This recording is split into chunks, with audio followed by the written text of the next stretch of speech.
भावना होना और सच्ची भावना होना दोनों में फर्क है। इंद्रदेव महाराज व्यासपीठ से जो कह रहे हैं उसका सही सही मीनिंग मैंने निकाला है, आप निकालो। मैंने कहा सच्ची भावना जिसकी है उसे सब मिल जाएगा। पढ़ो मत पढ़ो, सुनो मत सुनो, है तिलक लगाओ मत लगाओ, जनेऊ पहनो मत पहनो, चोटी बनाओ मत बनाओ, नहाओ मत नहाओ, सच्ची भावना। अच्छा, आपकी भावना सच्ची है कि कच्ची है, कौन बताए? है? भावना तो है पर सच्ची नहीं है। सच्ची भावना किसकी है वो कथा में आगे धीरे धीरे आपको समझ में आ जाएगा। जिनकी भावना सच्ची है वो पढ़े लिखे नहीं होते हैं, उनको 5 वर्ष का बालक कहते हैं जो भक्त नाम प्रहलाद नाम का पैदा हुआ भागवत में। सच्ची भावना तो पत्थर में से भगवान प्रकट हो गए खंबे से। आज कथा भी आएगी पर पहले हेडिंग बता रहा हूं। जिनकी भावना सच्ची है वो इधर से उधर नहीं होते, भावना से अपनी भावना को पक्का रखते हैं। और तुम्हारी भावना पक्की नहीं है, सच्ची नहीं है, कच्ची है। 2-4 व्रत कर लिए, 2-4 उपवास कर लिए, 2-4 सोमवार कर लिए, 2-4 मंगलवार कर लिए, हनुमान जी को पोत के आ गए, सिंदूर से चांदी पे छाती पे चांदी चिपका के आ गए। बस काम नहीं बना तो हनुमान तू तेरे घर हम हमारे घर, अब हम राम की दुकान पे जाएंगे। राम जी का भी 40 गा लिया, राम जी का भी स्तोत्र गा लिया, 1-2-4 महीने देख लिए, 2-4 रामनवमी देख ली, वहां भी जुगाड़ नहीं बैठी तो चले कृष्ण कन्हैया के पास में। अब तुम कुछ करो, तुम माखन चोरी करते, हमें चोरी करना ही सिखा दो। अब इसमें भावना की सच्चाई तो गायब हो गई। ये झूठी भावना है, सच्ची भावना नहीं है। ऐसी भावना अगर हमारी है तो फिर हम फेल हो जाएंगे संसार में। भगवान स्वयं कहते हैं भाव का भूखा हूं मैं और भाव जग में सार है, भाव से भज ले मुझे तो तेरा बेड़ा पार है। भाव से भज ले मुझे। अच्छा, भाव से भज ले मुझे का मतलब थोड़ी है जय श्री कृष्ण जय श्री कृष्ण जय श्री कृष्ण, ये नहीं कहा भगवान ने। भाव से भज ले मुझे, भजने का मतलब होता है मुझे आचरण कर ले, मेरी आज्ञा का पालन कर ले, मैंने जो लकीर खींची है उस पर चल ले। अपनी लकीर बनाकर चलेगा तो जिंदगी भर चलता रहेगा पर मंजिल कभी आने वाली नहीं है। अच्छा, ईमानदारी से बताओ, आप कार खरीदते, आप कार खरीदते रोड बनाते हैं क्या? कार चलाने के लिए रास्ता बनाते हो क्या? अगर रास्ता बनाओगे कार के लिए तो जिंदगी भर रास्ता बनाते रहोगे, कार कभी चल पाएगी नहीं है? बोलो ना। अब आप रहते हो कहाँ? शादनगर में रहते हो आप, यहाँ हैदराबाद में रहते हो, यहाँ से राजस्थान जाना है तो कब तक रोड बनाएंगे तुम्हारी मम्मी पापा तुम मिलके? बताओ। पूरी जिंदगी खपा दोगे परात से, फावड़े से खोद खोद के डाल डाल के, नहीं बनेगा। इसीलिए जो रास्ता गुरुजी बनाते हैं उस पे चलोगे तो सीधी गाड़ी रफ्तार से दौड़ेगी और कहीं ठुकराने की भी जरूरत नहीं पड़ेगी। बड़े चलो संग बड़े चलो। क्यों? राम जी को 14 साल का वनवास मिला। अच्छा, 14 साल का वनवास मिला तो राम जी ने माता पिता सबको छोड़ दिया।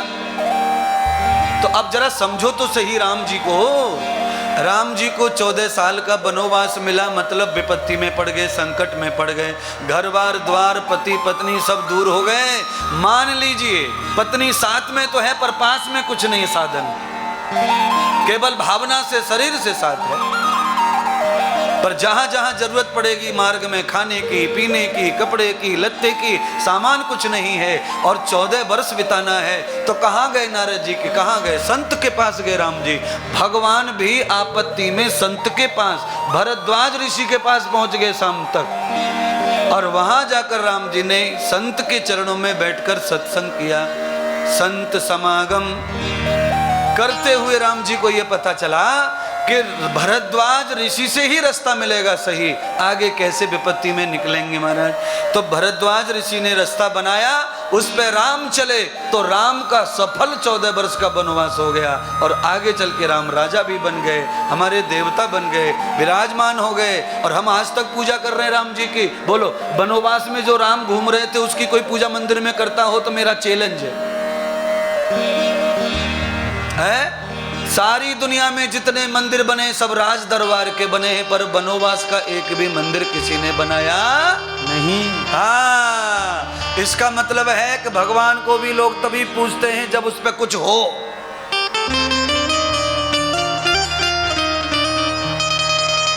राज दरबार, लक्ष्मी बगल में बैठी हैं, लक्ष्मण भैया बगल में बैठे, हनुमान जी चरणों में बैठे, इतना बड़ा परिवार लेकर राम जी बैठे तो दुनिया मंदिर बना रही है, पूजा कर रही है उनके माने। बोलिए ना, केवट से नाव मंगा रहे, उस समय का फोटो कैलेंडर में होता है, पर कोई मंदिर में क्यों नहीं लगाता मूर्ति ऐसी?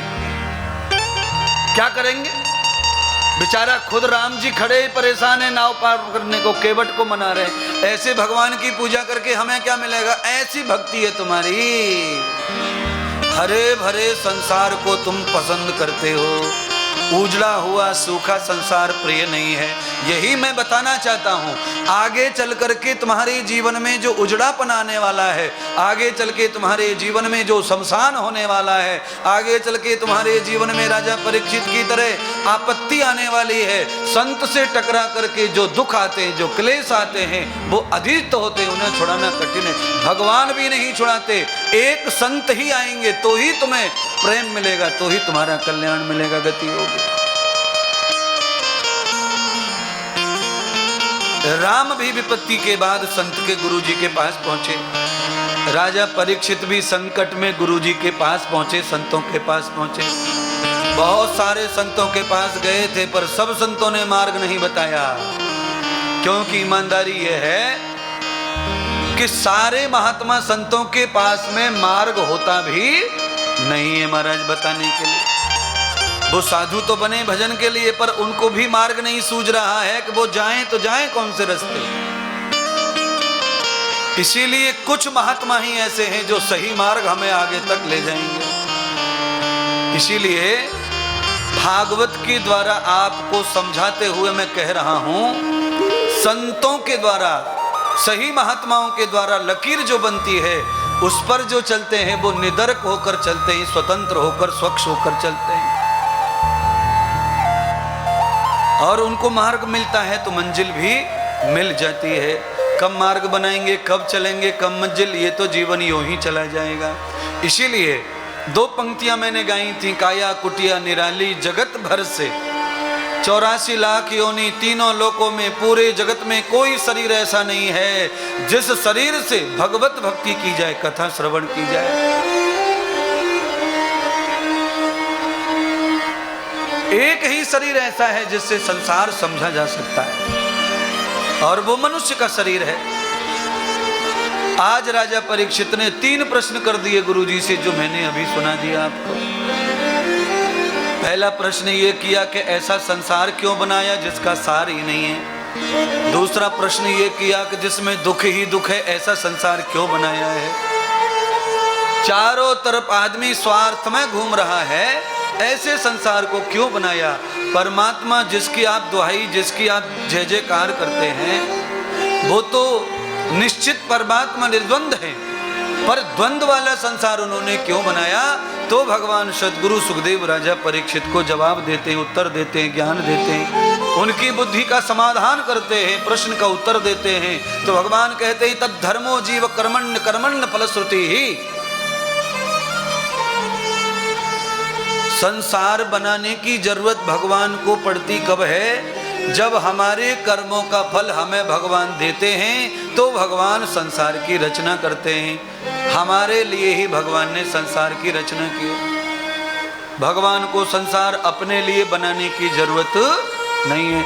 सच्चे महात्मा अपने लिए नहीं बनाते आश्रम, सच्चे महात्मा अपने लिए आश्रम बनाते नहीं हैं, वो जगत के लिए बनाते हैं। जिनको आवश्यकता है उनके लिए आश्रय होवे और उनको केंद्र मिले, उनको विद्या की जगह मिले, धर्म करने की जगह मिले, भजन करने की जगह मिले और कुछ संसार की मदद हो सके।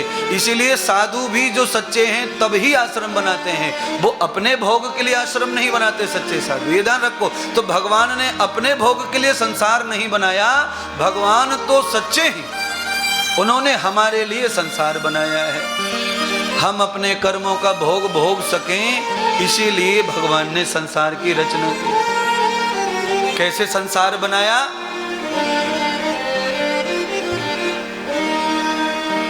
जन्मम गृहतान तदम दर्शितम, कथा को समझना होगा। संसार की रचना करते समय भगवान कहते हैं कि परमात्मा ने संसार बनाया हमारे लिए, हमारे कल्याण के लिए, क्योंकि हम सब लोगों के पास में है ये, किसी के पास अच्छा कर्म है, किसी के पास बुरा कर्म है, दोनों का फल बनता है? बबूल के पेड़ पर भी फली लगती है, फली, कांटे भी हैं उसमें, फली भी है। अब बबूल का पेड़ पूरा थोड़ी बुरा है? बबूल की जो फलियां हैं उनसे औषधि बनती हैं, जड़ी बूटियां बनती हैं। बबूल की जो लकड़ी है उससे दांत मजबूत होते हैं, उससे पेस्ट बनता है, दांत घिसने के लिए लिक्विड बनता है, दवा बनती है, मंजन बनता है। तो बबूल के बुरे पेड़ को हम मानते हैं, पर बबूल पूरा बुरा नहीं होता।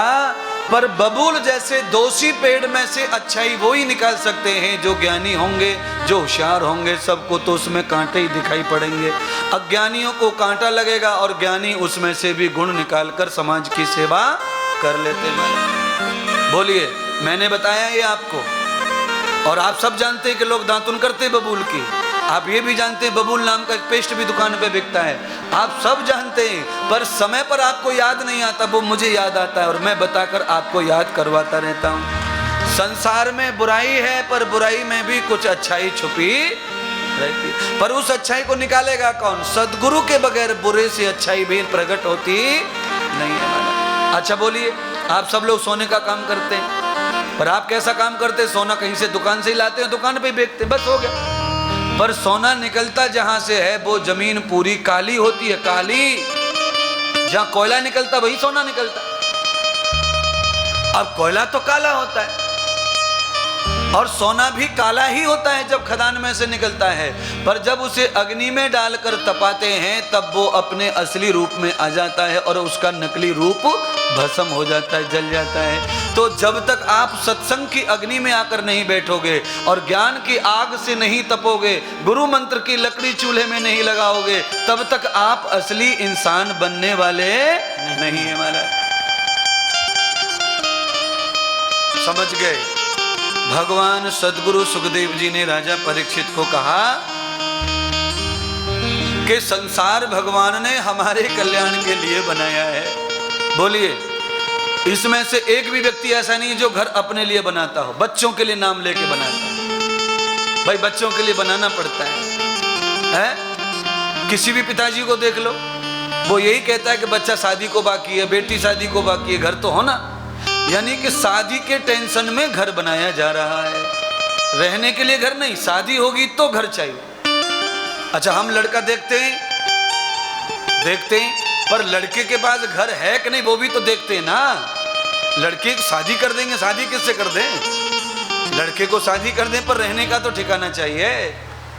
तो संसार में कर्म का फल भोगने के लिए पहले ठिकाना चाहिए रहने का, वो संसार है।